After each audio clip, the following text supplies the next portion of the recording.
अस्सलाम वालेकुम dear students. उम्मीद है कि आप सब खैरियत से होंगे। आज हम लोग अपने second year chemistry chapter number 7 organic portion का नेक्स्ट टॉपिक स्टार्ट करने लगे हैं, जिसका नाम है क्रैकिंग।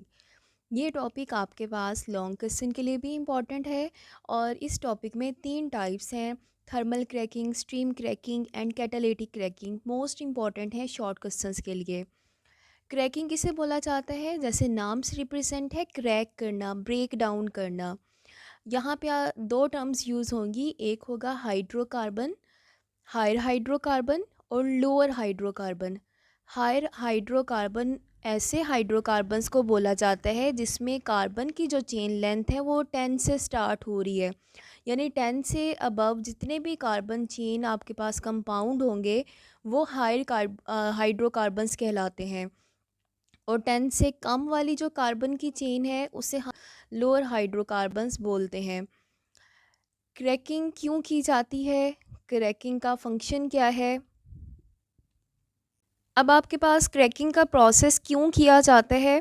पेट्रोलियम की जब हम लोग फ्रैक्शनल डिस्टिलेशन करते हैं, फ्रैक्शनल डिस्टिलेशन बोला जाता है किसी मिक्सचर में से कंपोनेंट को सेपरेट करना on the basis of boiling point. जब पेट्रोलियम की फ्रैक्शनल डिस्टिलेशन की जाए तो पेट्रोलियम की फ्रैक्शंस में आपके पास नेचुरल गैस आ रहा है, पेट्रोलियम ईथर है, केरोसिन है, लिगोरिन है, गैसोलीन है, और उसके बाद आपके पास गैस ऑयल हैं, लुब्रिकेटिंग ऑयल हैं, पैराफिन्स हैं। अब ये अगर देखा जाए, kerosene, gas oil, lubricating oil है और पैराफिन वगैरह एस्पाल्ट वगैरह जो है, इनमें कार्बन की जो चेन लेंथ है काफ़ी ज़्यादा लॉन्ग है और ये आपके पास ऐसी फ्रैक्शंस हैं जो ज़्यादा यूज़फुल नहीं है। तो क्रैकिंग प्रोसेस में हम लोग ऐसी फ्रैक्शंस को प्रोड्यूस करते हैं जिनका यूज़ जो है वो ज़्यादा है। यानी इस प्रोसेस में लेस यूज़फुल फ्रैक्शन को कन्वर्ट किया जाता है मोर यूज़फुल फ्रैक्शन में जिनका यूज़ ज़्यादा है। अब जब पेट्रोलियम की फ्रैक्शनल डिस्टिलेशन की जाती है, पेट्रोलियम की फ्रैक्शनल डिस्टिलेशन में जो आपके पास गैसोलीन है वो सिर्फ 20% हासिल हो रहा है। गैसोलीन यानी सिंपल जिसे पेट्रोल बोलते हैं, उसकी 20% अमाउंट आपके पास हासिल हो रही है। बाकी 80% गैसोलीन, जो गैसोलीन है इसकी डिमांड काफ़ी ज़्यादा है। अब 80% गैसोलीन को हासिल करने के लिए हम लोग जो हायर हाइड्रोकार्बन्स हैं जिसमें कार्बन की चेन लेंथ बहुत ज़्यादा हाई है, जैसे स्पाल्ट है, गैस ऑयल है, लुब्रिकेटिंग ऑयल है, उनको कन्वर्ट करेंगे। उनकी जो लॉन्ग चेन हाइड्रोकार्बन्स, जो कार्बन की चेन है, उसको ब्रेक डाउन करेंगे लोअर हाइड्रोकार्बन्स के अंदर। और लोअर हाइड्रोकार्बन्स ऐसे हाइड्रोकार्बन जिसमें कार्बन की जो चेन लेंथ है वो 10 से कम है, और यानी इससे हम लोग मोर यूज़फुल प्रोडक्ट बनाएंगे। अब आपके पास क्रैकिंग की डिफ़ाइन क्या है? Thermal decomposition of higher hydrocarbons.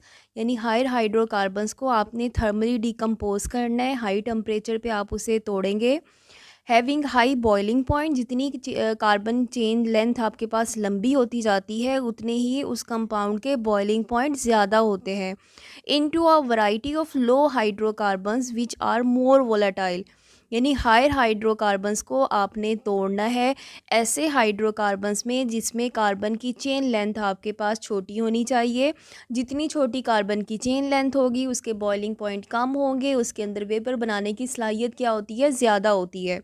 जैसे आपके पास एक एग्जांपल दी हुई है हेक्साडीकेन की। हेक्साडीकेन बोला जाता है 16 कार्बन वाला कंपाउंड है, ठीक है। इसका हाई बॉइलिंग पॉइंट है। आपने एब्सेंस ऑफ ऑक्सीजन में इसको हीट करना है।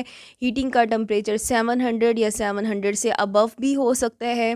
जब हम इसे डीकम्पोज करते हैं, इसे तोड़ते हैं, तो ये डीकम्पोज होके हेप्टेन बनाता है। हेप्टेन है आपके पास 7 कार्बन कंपाउंड है, साथ में अल्कीन बनता है। अल्कीन में आपके पास इथीन और प्रोपीन बनेंगे।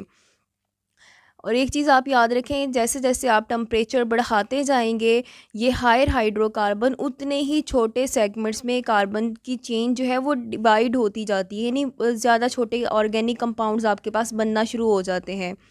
क्रैकिंग प्रोसेस में दो चीज़ें इंपॉर्टेंट पॉइंट है। क्रैकिंग प्रोसेस में एक तो जब आप टेम्परेचर बढ़ा रहे होते हैं तो मॉलिक्यूल्स की काइनेटिक एनर्जी जो है वो इंक्रीज़ होना शुरू हो जाती है, तो कार्बन कार्बन का जो बॉन्ड है वो भी ब्रेक डाउन होना शुरू हो जाएगा। और जब कार्बन कार्बन का बॉन्ड टूटेगा तो लॉन्ग लेंथ जो है वो शॉर्ट में कन्वर्ट हो जाएगी।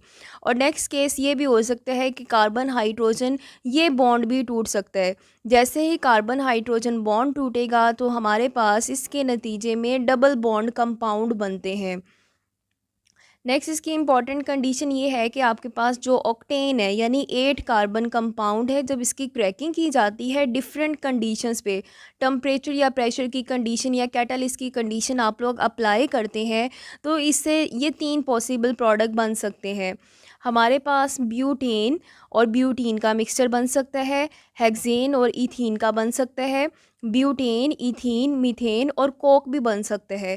अब ये जो डिफरेंट आपके पास मिक्सचर बन रहे हैं वो डिपेंड करता है कि आपने क्रैकिंग प्रोसेस के दौरान ऑक्टेन को कितनी हीट प्रोवाइड की, कितना टेम्परेचर प्रोवाइड किया, क्या आपने कैटलिस्ट की कंडीशन अप्लाई की। तो यानी ये जो डिफरेंट प्रोडक्ट्स आपके पास बन रहे हैं वो कैटालिटिक प्रोसेस के दौरान कंडीशंस पे डिपेंड करते हैं। नेक्स्ट आपके पास है types of cracking, most important types. और ये जो टाइप का नेम है वही रिप्रेजेंट करेगा कि इसकी डिफ़ाइन क्या है। जैसे आपके पास है थर्मल क्रैकिंग, थर्मल बोला जाता है हीट को, क्रैकिंग मतलब ब्रेक डाउन करना। इसमें आपने हाई हाइड्रोकार्बन्स लेके उसकी ब्रेकिंग करनी है हाई टेम्परेचर पे और हाई प्रेशर पे। ठीक है, तो हाई टेम्परेचर और हाई प्रेशर पे जब हीट करते हैं तो मोस्टली आपके पास जो नेचर ऑफ प्रोडक्ट बनता है, रिएक्शन के दौरान जो प्रोडक्ट बन रहे हैं वो आपके पास अनसैचुरेटेड कंपाउंड होते हैं।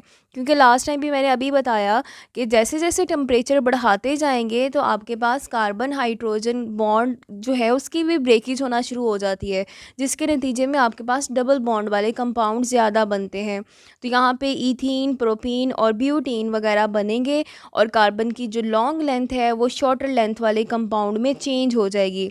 यहाँ पे जो इम्पॉर्टेंट चीज़ है वो आपने इसकी कंडीशन याद रखनी है कि हाई प्रेशर और हाई टेम्परेचर पे आपने क्रैक करना है। नेक्स्ट आपके पास है कैटालिटिक क्रैकिंग, ये आपके पास क्रैकिंग की सेकंड टाइप है। इसमें भी आपने हायर हाइड्रोकार्बन्स जो है उसको ब्रेक डाउन करना है लो हाइड्रोकार्बन में, और यहाँ पे जो कंडीशन है वो टेम्परेचर आपने कम करना है 500 डिग्री सेंटीग्रेड। आल्दो ये टेम्परेचर ज़्यादा है लेकिन थर्मल क्रैकिंग के मुकाबले में ये टेम्परेचर आपके पास कम है। प्रेशर यहाँ पे आपने 2 atm तक प्रोवाइड करना है। और जो इम्पॉर्टेंट चीज़ है यहाँ पे वो आपके पास है कैटालिस्ट यूज़ करना है। कैटालिस्ट आपके पास सिलिका और एलुमिना इसका मिक्सचर यूज़ करना है। इसको हम लोग कलेक्टिवली जियोलाइट भी बोलते हैं। यानी ये कंडीशंस आपने अप्लाई की, हायर हाइड्रोकार्बन्स को आपने चेंज किया है लो हाइड्रोकार्बन्स में। अब हमारे पास कैटालिटिक क्रैकिंग काफ़ी ज़्यादा इंपॉर्टेंट कंसीडर की जाती है क्योंकि कैटालिटिक क्रैकिंग के दौरान आपके पास गैसोलीन बनते हैं।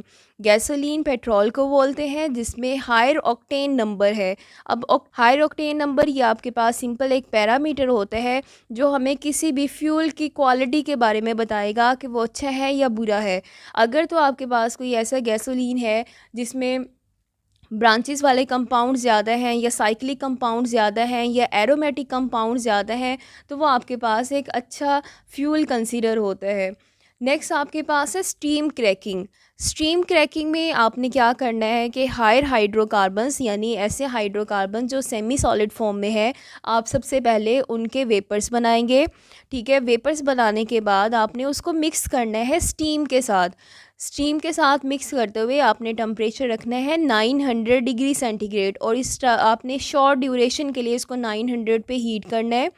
अब यहाँ पे फिर नेक्स्ट आपने करनी है इसकी रैपिड कूलिंग। अब यहाँ पे देखें टेम्परेचर काफ़ी ज़्यादा हाई है तो यहाँ पे जो आपके पास नेचर ऑफ प्रोडक्ट है वो ज़्यादातर आपके पास अनसेचुरेटेड कंपाउंड होंगे, यानी लोअर हाइड्रोकार्बन्स होंगे और ऐसे होंगे जिनके अंदर डबल बॉन्ड ज़्यादा पाया जाता होगा।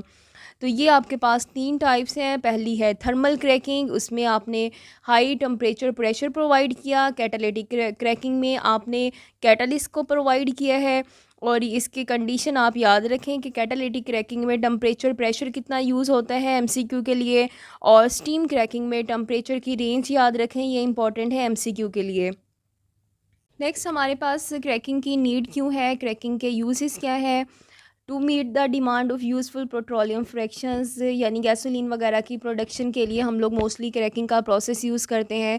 क्रैकिंग प्रोसेस के दौरान कुछ आपके पास बाई प्रोडक्ट भी यूज़ हो रहे होते हैं, बन रहे होते हैं, जो आपके पास जैसे ईथीन है, प्रोपीन है, बेंजीन के कंपाउंड्स हैं, या आपके पास अनसैचुरेटेड हाइड्रोकार्बन्स हैं। उनसे हम लोग ड्रग्स वगैरह, सिंथेटिक फाइबर्स और वीड किलर्स वगैरह बनाते हैं, डिटर्जेंट्स बनाते हैं, एथेनॉल या डिफरेंट लेबॉर्ट्री में जो केमिकल्स यूज़ होते हैं उनकी प्रोडक्शन के लिए भी हम लोग क्या कर रहे होते हैं, क्रैकिंग का प्रोसेस यूज़ करते हैं। और क्रैकिंग के प्रोसेस के नतीजे में जितने भी आपके पास ये बाई प्रोडक्ट बने हैं ये भी काफ़ी ज़्यादा यूज़फुल हैं।